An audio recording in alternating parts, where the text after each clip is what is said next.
O vladi, ki se še razvija, komentar dneva Adolf Hitler. Banka Slovenije! Sirena, kaj oni počnejo, kaj?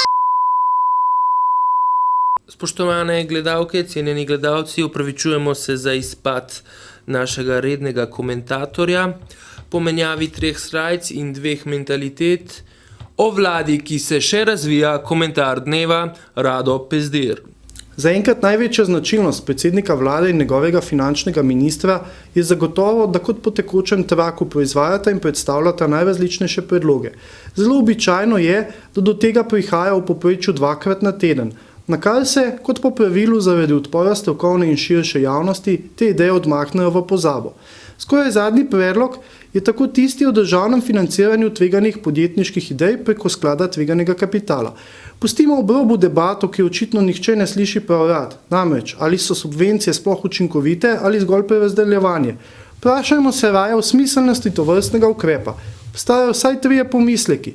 Najprej, iz tega sklada tveganega kapitala naj bi se financirale visoko tvegane, a tudi nadpovprečno donosne naložbe. Zdaj, če so naložbe res tako silno donosne, zakaj jih mora financirati država? Drugič, dvomim, da bo sklad tveganega kapitala financiran z milijardo evrov davkoplačevalskega denarja. Zakaj je to pomembno? Iz prakse je jasno, da je nemogoče podpirati ustanovitev, obratovanje in širjenje kakih 100 visokotehnoloških podjetij z 10 tisoč evri povratnih sredstev.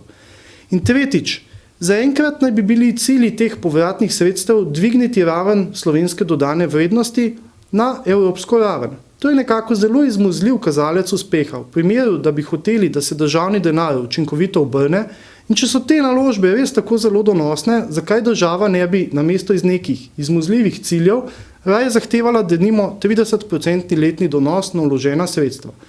Kdo bo imel od vsega tega koristi, si lahko mislite. In prav tako ni skrivnost, kdo vse to bo plačal.